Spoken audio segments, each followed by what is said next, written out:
Fala de três poderes autônomos, não independentes. Qual a diferença? Autônomos. Independente é que você não depende.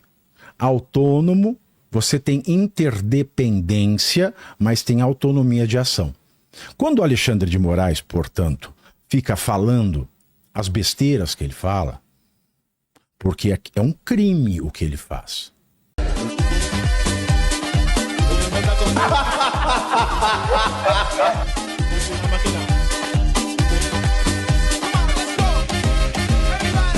Poderes, em quais hipóteses eles devem ocupar esses cargos e em quais hipóteses eles devem ser jogados para fora desses cargos.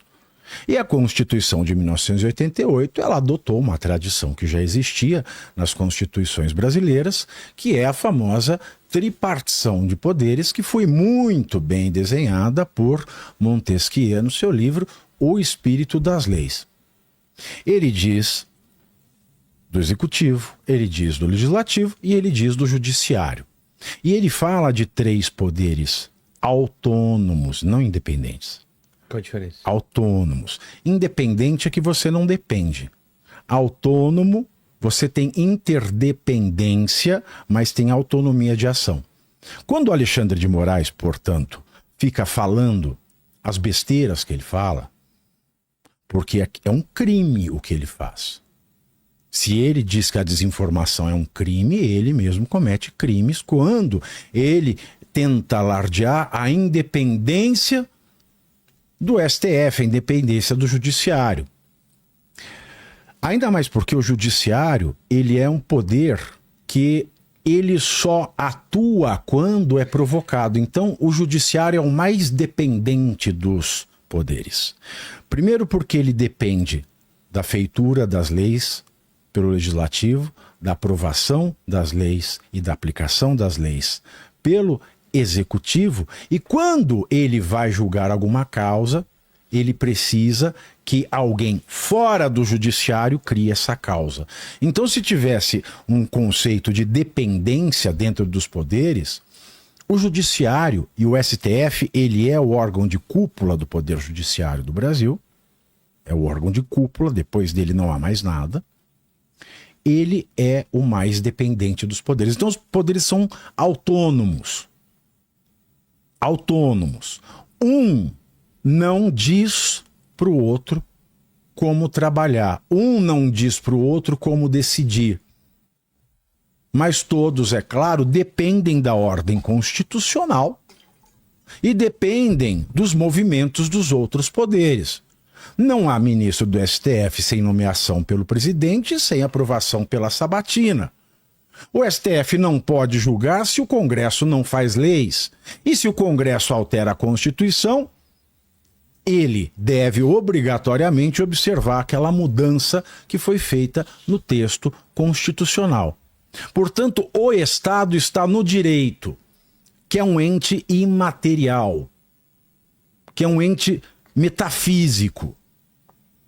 O Estado está no povo, que também é o coletivo de cada um dos seres vivos que são brasileiros.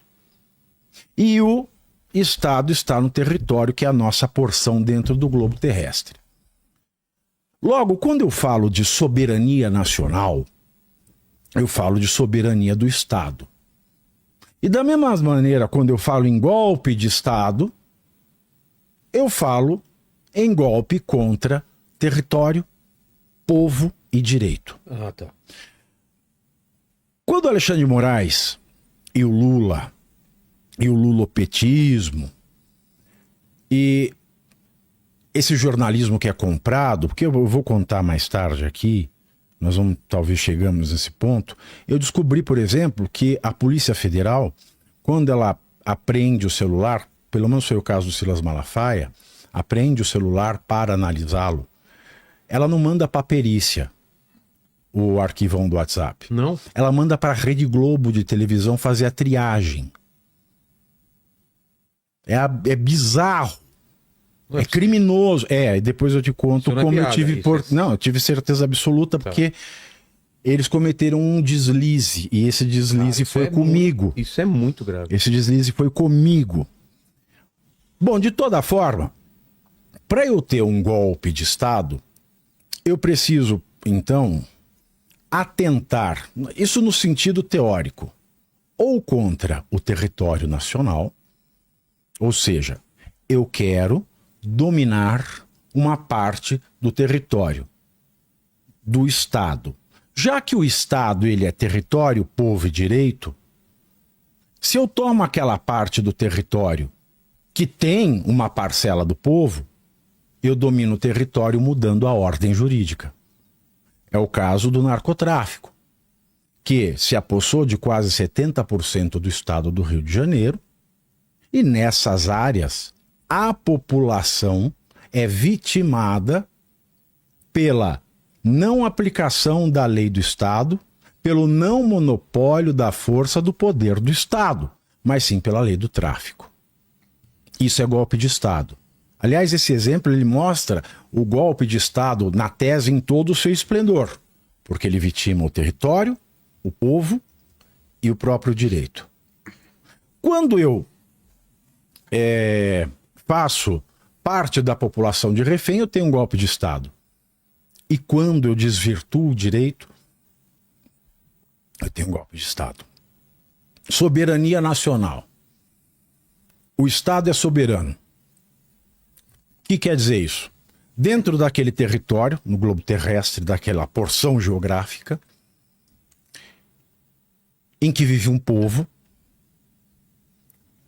o direito é a última palavra, é a palavra de ordem, é o ponto final. Isso é soberania nacional. De maneira que ferir a soberania nacional vamos voltar para o narcotráfico, você tomar um pedaço do território, você subjugar a parcela do povo e você aplicar outro ordenamento de regras que não o direito do Estado. Perfeito. Quando essa jumentalha fala em Magnitsky ferindo a soberania nacional, quando Alexandre... E você aí já está preparado para ter todos os argumentos para dizer que Marx não foi um cara legal, para dizer que o comunismo não é um lugar para diversidade, para desmontar essa grande fake news histórica da esquerda, que é repetida por nossos professores de história, de geografia, de sociologia, que é repetida nas universidades, que é repetida nos livros. Está preparado para dizer por que Marx não era um cara legal e por que todo marxista raiz também não é, e porque o comunismo é terrível. Você já leu nos Anais de Marx? Pois é, aqui nesse livro você vai encontrar tudo o que você precisa saber para responder aquele sabichão que diz que Marx é um cara legal, pois não é. Leia agora, nos Anais de Marx, a trolha do comunismo transviado para encaçapar idiotes. À venda em todas as livrarias do Brasil, pelo site ou nas lojas físicas. Não deixe de ler.